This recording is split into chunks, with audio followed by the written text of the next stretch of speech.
Hello everyone, welcome back to another Total War Warhammer 2 multiplayer battle. This is going to be Wurrzag and his Savage Orcs versus the Vampire Coast. For my army, the entire front line here is made up of the Savage Orcs, the mid-tier infantry of the Orcish tribes. I've always been a fan of the Savage Orcs. They have a physical resistance, they have rampage, they are immune to psychology, which is really important. Because they have a pretty low leadership, as all orcs do, so they are easily more influenced by units with fear and terror. But the Savage Orcs, the Greenskins, they don't worry about fear and terror because they are immune to psychology, and I don't know, I like them a lot. Then also we have 3 Savage Orc Biggins, which again are physical resistance, no armor, very attack focused. The Savage Orcs are. They're not very worried about defense, which is why the defenses are pretty bad. They are also an anti-large unit. You know, immune to fear and rampage as well. Then back here I'm bringing 5 Savage Orc Error Boys. Now, the tooltip there, the poor accuracy, I mean, maybe they are slightly less accurate than other archer units. I don't typically notice a huge difference, but anyway. I brought the Savage Orc Error Boys because I wanted a unit that could actually fight anything that the enemy would bring to combat our ranged units. So I actually have the Savage Orcs on, I took the skirmish mode off, I have them on guard mode, and you can see they still have a very high weapon strength because they are a Savage Orc. They are also immune to psychology, they are also rampaging, and they also have the physical resistance, so I wanted to give them a shot, and again, I just wanted to be thematic, so these are all just Savage Orcs, led by the mighty Wurrzag, which Wurrzag, I'm going to pause here, I may pause a couple times here, just to remind you why Wurrzag, I think, is the best and only true pick for the Greenskins. That's a little bit of an overstatement. Azag is fine. Skarsnik is fine. I don't know who Grimgor is. I keep hearing about this big badass orc called Grimgor, but I've yet to see it. Anyway, so Wurrzag here I think is a very good pick against Vampire Coast and even like Vampire Counts or anybody that is going to bring a Lord who is going to be also a caster. Because he has, where is it? Here we go. Wurrzag's Revenge. So at all times, map-wide, all enemy casters have a 50% increased chance to miscast. And miscast means if they miscast a spell, they're going to take damage on themselves. So I think this is just a nice thing to bring against Vampire Lords in general. So I love Wurrzag's Revenge. He has the Warpaint of Wurrzag, so allies within 40 meters of him is going to get 6% physical resistance, which is going to go on top of the resistance that the Savage Orcs already have, as long as you keep him in close by. He can ride a pig, and when he's not riding a pig, his idle animation is a really cool dance that I can't unfortunately show off to you right now. But he is also immune to psychology. He also has a physical resistance, but on top of that, he does actually have armor as well. On top of the pig, he does armor piercing strength or damage, has a high charge bonus. Very good to kind of just charge in there and charge out. And then, he also brings spells. He has the Orc Lore here, which the Orc Lore passive is going to be the Power of the Waaagh. So whenever you cast a spell, you're going to get even more Winds of Magic. The 2 items he can bring, I think, are also really good. Squiggly Beast is constantly giving him a higher power recharge rate and power reserves. And then the thing that I like the most on the 2 items is the Bonewood Staff. So whenever you cast a spell, your entire army receives plus 13 melee attack and charge bonus there for 17 seconds. And because of those features of the Bonewood Staff, I actually like to take a lot of cheap spells for Wurrzag to try and make sure that this thing can proc as much as possible. So it's very tempting to, bring like a Foot of Gork because it looks cool and it's very powerful. And I love the Foot of Gork. But I try not to bring it when I bring Wurrzag because, again, I want to try and proc the Bonewood Staff application map-wide as much as possible. So, to that end, we took the Brain Buster, we have the Fist of Gork, and we also have Here We Go. All 3, I think, are great spells. You can also bring the Gaze of Mork. It's the missile spell. It's very cheap, but I typically don't because I find that it's hard to really utilize to get much out of, but it is very cheap. But we brought those 3 spells. I think Fist of Gork is a definite pick in any matchup where you have to potentially fight against a ethereal unit. And the Vampire Coast does have access to ethereal units because the Fist of Gork not only increases your units' melee defense and melee attack, but it gives them magical damage. And magical damage is not the easiest thing to come by for the orcs, so picking ethereal units against the orcs is kind of, I think, generally a safe bet because they're going to be able to kind of tank units by their high physical resistance. But this, with the magical damage, is going to be able to counteract, let's say, a unit of Sirens who are going to rely on their very high physical resistance because they have 0 armor and pretty low hit points. So I think a Fist of Gork is always good against any match. Honestly, any matchup at all, because I think it's just a good spell, but especially against units who can bring Ethereal as well. And I think that covers most everything. We, of course, got the Waaagh. We have to get back here to keep people fighting for a little bit longer. Oh, yeah, also, FG to get is an amazing spell. It is a direct damage spell that locks the unit down for 13 seconds. It's amazing. FG to get has always been a really cool spell. And I think that covers Wurrzag. I think he is the best...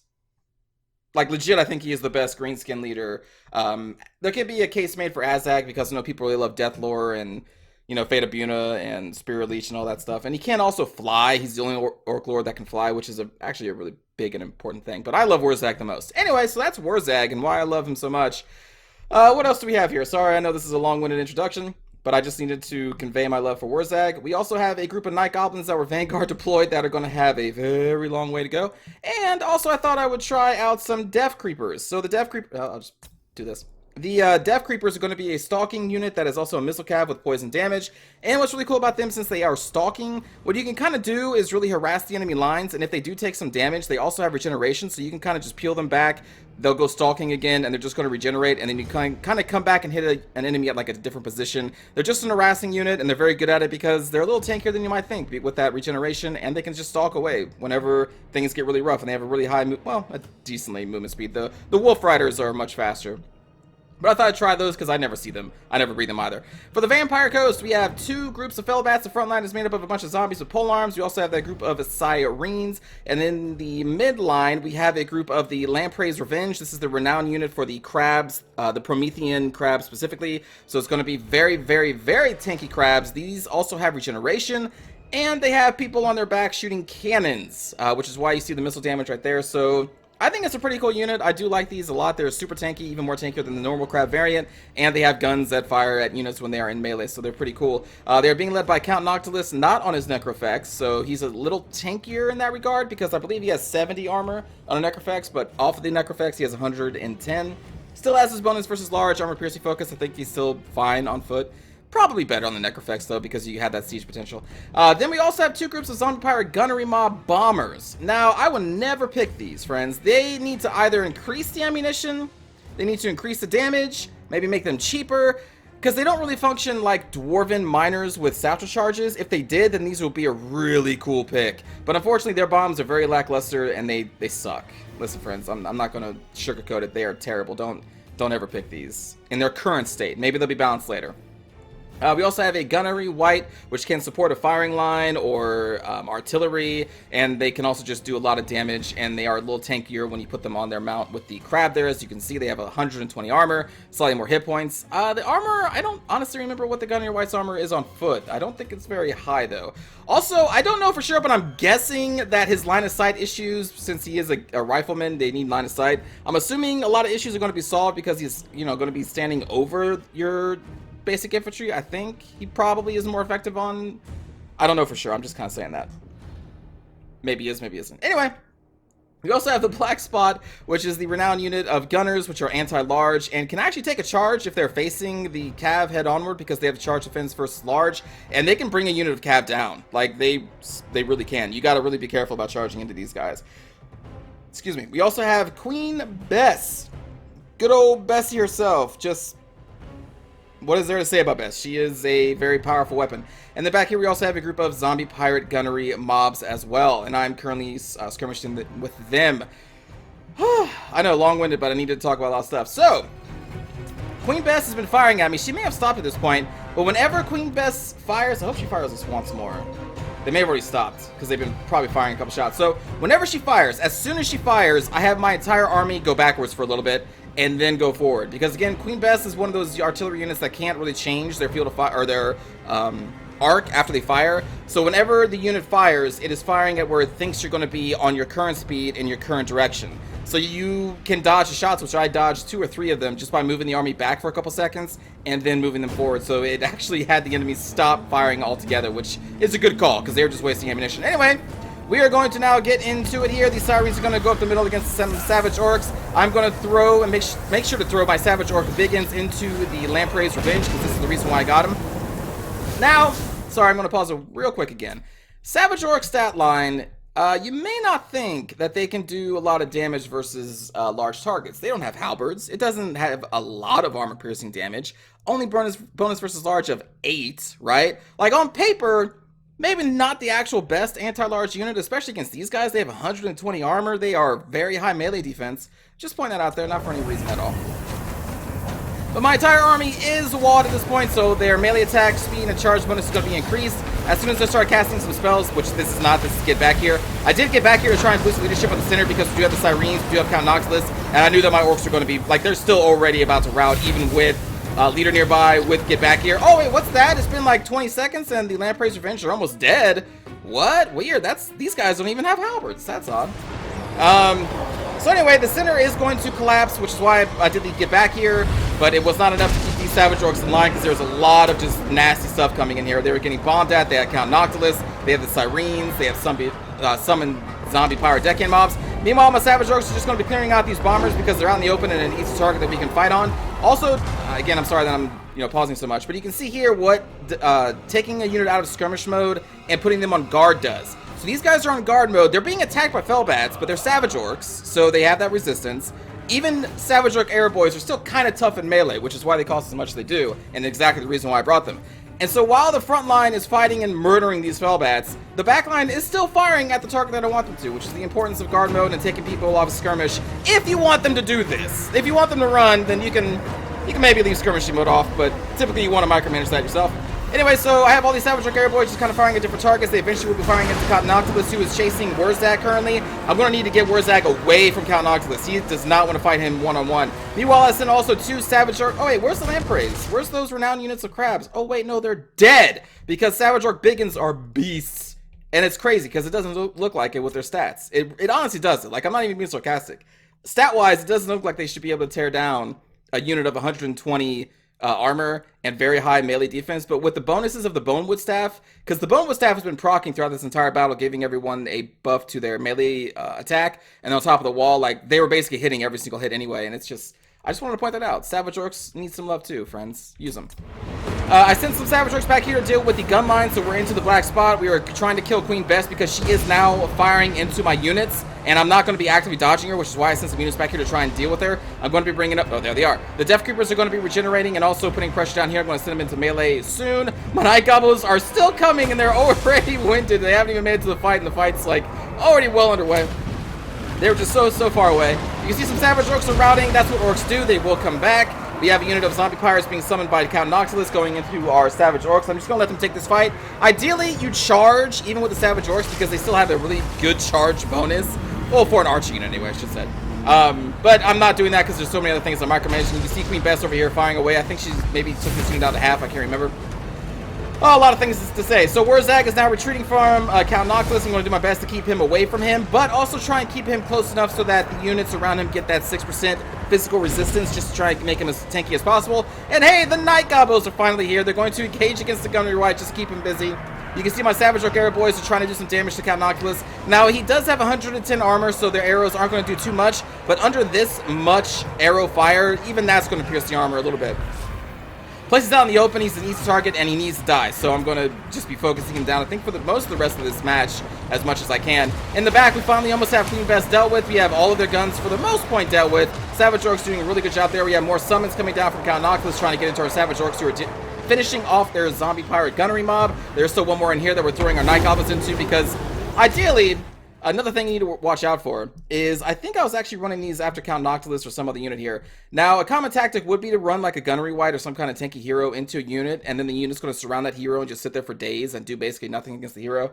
So you need to be mindful of this, and you need to actively be clicking your unit who's ever being waylaid by, hero into the unit that you actually want them to fight. So over here, I think I had to do it a couple times, but, right-clicking on the Gunnery mob with the Night Goblins eventually made them walk past the Gunnery White and into the unit that they actually want to be fighting, instead of just this very tanky hero. So you got to be mindful of that, of heroes just kind of trying to tar pit your units like that. It's a common tactic and a good one, especially if you don't notice and you just let your units tank a hero and they don't do much. Again, the Gunnery line is almost dead. I still have a lot of Savage Orcs. My arrow line has been kind of set back a little bit because of all the summons that have finally, whittled them down. The Fellbats have done a good job there. But you can see that I'm still just kind of I don't know, taunting Noctilus, just kind of letting him get close enough just to think that the hope is alive. So we're going to do FG to get there, so it means he's taking damage and he cannot move, and so we're just going to keep pounding him with the Savage Orc Arrow Boys. And again, they are in guard mode, so they're going to be firing while also dealing with the Fellbats. Just doing a whole bunch of good damage, and again, keeping Wurrzag near whatever fight that I can to keep that physical resistance on them. Casting spells whenever I can to keep the melee attack of the army up. But still, like, again, very high armor, but eventually they will cave to a bunch of errors. Errors? Arrows. We have, there we go, Fistigork is dropping to increase this unit's stats, and on top of that, the entire army is getting buffed by the Bonewood Staff. So again, just try and keep sprinkling those spells, those cheap spells with Wurrzag to try and keep your army. There's another one, so it's going to re-up the buff for the Bonewood Staff, as you can see down there. Actually, did it? Hold on. It should have. Is that what this is? No, let's get back here. That's odd. I cast a spell, but it didn't proc the Bonewood Staff. Maybe they put a timer? Or maybe I cast a spell before it was... that's odd. I think it should have refreshed it. Anyway, sorry. I just noticed that it didn't actually proc again. It should. Odd. Anyway, we're trying to do some damage to Count Noctilus. You can see that the Vampire Coast doesn't have too many tools left. The Gunnery White is up here dealing with some Savage Orcs that came back from killing their Gunnery line. Queen Bess is long gone. There is just not much left, and Count Noctilus is just kind of being tar-pitted here by some Night Gobbos as we deal with their summon units there. I'm trying to save some Orc Arrow Boys over here by running them away from the Zombie Pirate Deccan mob. Some Fellbats are going to be coming down here. I'm going to be shooting them up a little bit. I'm going to be bringing this Savage Orc back, and we're going to be dealing with the Fellbats right here. Here goes another spell from Count Noctilus trying to snipe Wurrzag. Doesn't do that much damage. Then they're going to cast another Invocation of the Heck. And you can see Noctilus is almost at the cap here. That's what this little line on the health bar means. I'm not too worried about it though, seeing as how we still have a lot of Savage Orcs or Night Gobbos still up there doing some poison damage on Count Noctilus, which lowers his damage and I believe speed overall. Again, my Savage Orcs coming back to try and help these Savage Orc Arrow Boys against these Fellbats, because my Savage Orc Arrow Boys have taken a beating, so I don't think they can handle that one-on-one anymore. And we are just trying to do what we can against Noctilus. Again, keeping Wurrzag nearby, giving that 6% buff. We're going to do another get back here, keep the leadership up, because you can see leadership starting to drop a little bit. Just have these Orcs fight as long as possible. I think I was trying to get some Biggins down here. There we go. Yeah, I was trying to get Biggins because they hit a little bit harder. I don't think we have any Biggins maybe sprinkled in here right now. Oh, no, we do. A little bit. But they're almost at the edge of routing. But yeah, Biggins just hit harder. We want to keep applying the poison damage with the Night Goblin, so he should be poisoned. Yes, he is. That's with the little ticking thing down there that keeps refreshing, so his damage or melee attack and all that is lowered. Damage is lowered. I don't know if it actually affects melee attack. Anyway, that's going to be the end of Count Noctilus, and it's going to be a victory for the Wurrzag Savage Orc. I love Wurrzag. Savage Orcs are really good, and yeah, just... Now, it wasn't just the Biggins. I think there was also a group of Savage Orcs around that crab unit to help bring down. But still, like, you saw how fast, especially with the wall popping, like, that's one of their tankiest units the Vampire Coast has. They are those units, because they also regenerate. And I didn't have fire damage. Fire damage will do more against them because they're regenerating stat line. But I didn't have fire damage. I just had a group of Savage Orc Biggins, which are like 900, I think. So they're a lot cheaper than they are. They were wawed, and they just went to town. And they killed those very tanky crabs, I think, in a minute. Under a minute. So yeah, don't underestimate the power of the Savage Orc Biggins. Their bonus versus large doesn't look like much. And their damage focus may not be armor. But damn. You know what I'm saying? But anyway, good game too, Sarek, and let's see some Count Noctilus. It was nice to see the Gunnery White. You don't see them too often, but I probably would have put them actually next to the like artillery, because the Gunnery White can buff up the damage of Queen Bess, so it's even more obscene, as well as the Gunners. But the Gunnery White was kind of separated from the Gunners. They were really supporting the Zombie Pirate Gunnery Mob bombers, because the bombs do technically deal some missile damage, so they were kind of buffed by the Gunnery White, but I think that's kind of a waste for them. I would much rather put the Gunnery White next to Queen Bess than the actual guns for their debuff. But on top of that, the Gunnery White does have I think they have 2 missile attacks, which do like small explosion damage, which are pretty good at killing, I think, low armored infantry specifically. And another cool feature is that they have an ability to resupply ranged units, which I don't know if it was really effective here or not. But if, let's say, if Queen Bess is almost out of ammunition because she doesn't have that much, then you can use the gunnery wide and just pop, give her more ammunition. I think up to 4 times you can do that. So it's a really good matchup with the gunnery wide and Queen Bess, or any kind of other artillery that they can support, increasing their damage, their reload time, maybe, I think, as well, and also giving them more ammunition if needed. But again, good game. Hope you enjoyed. Let's go watch the cinematic view. Look at that mighty tide.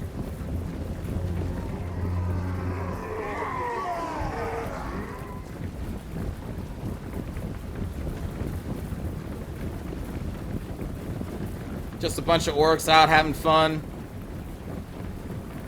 Forgot to put some clothes on, but it's okay. They don't care. This war paint keeps them protected. I think that's legit why they have the physical resistance, because they believe this paint protects them. And so it does.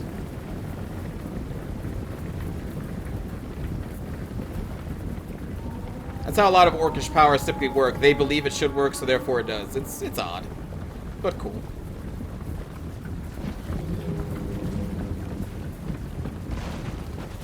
Drop that. Wow! Anytime. There it goes.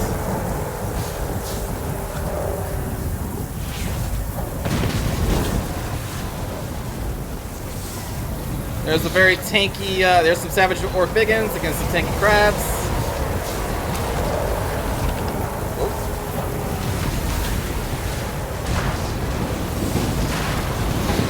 There's those bombs. They don't even look nearly as cool as the miners' bombs do. Like, such a missed opportunity with these guys. Oh, there's one crab down. And they even had an invocation of the heck cast on them. Oh my god, the damage is big and just reeks on these poor crabs.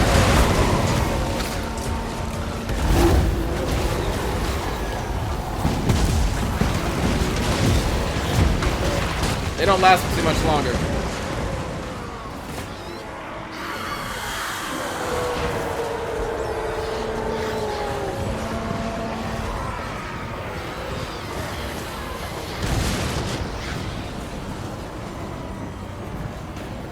And I think the crabs are now dead.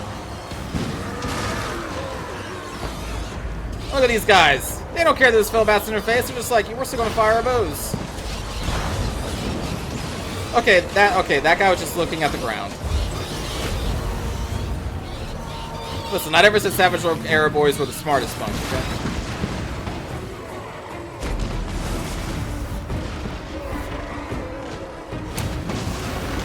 Oh, I know it's still alive! Or is that the gunnery wide? That's the gunnery wide.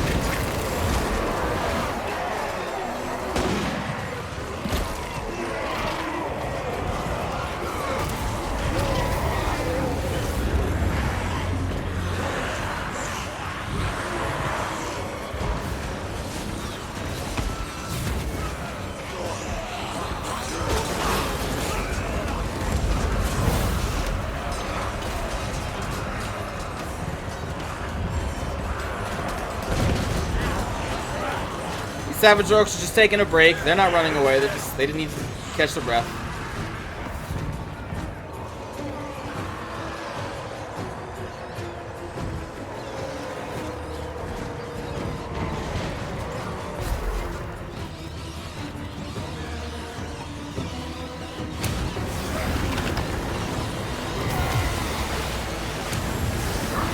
We're like, shut up!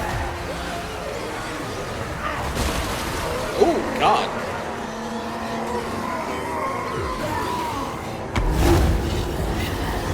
Looks like Noctilus just strutting his stuff right there. Look at that walk animation. And I'm just like, no, I'm good. I'm just gonna stay on my board here and be faster than you are. It's fine.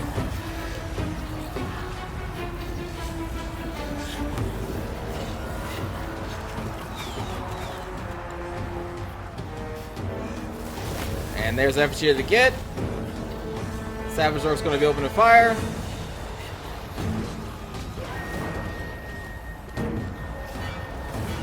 No. A little staggered fire, but fire nonetheless.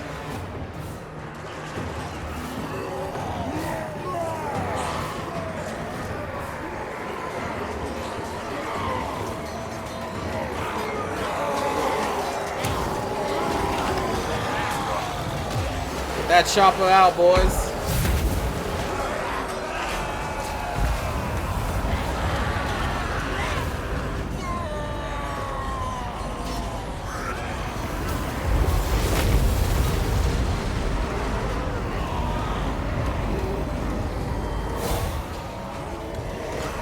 Hey, where's Noctilus in all this? Oh, there he is. He was buried with all the boys. It's hard to see him. He actually kind of blends in a little bit with the green cape and all the blood.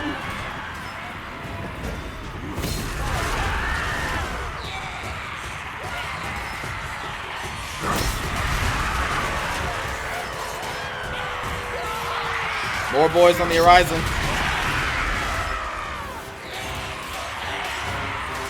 Even more boys.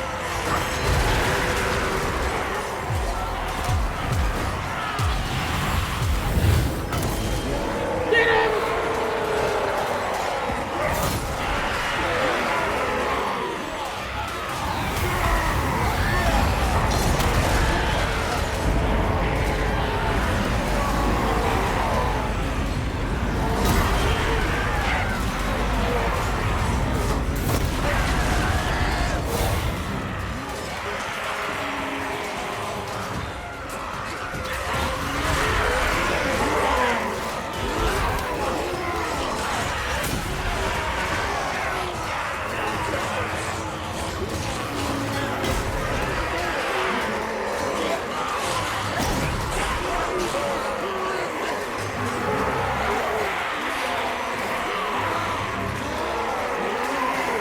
He's still trying to get to Wurrzag.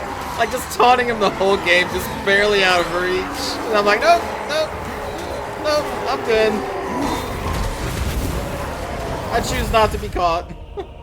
Poor Noctilus, he really wanted some of that Wurrzag. Anyway, I hope you all enjoyed. I will see you all next time. Take care.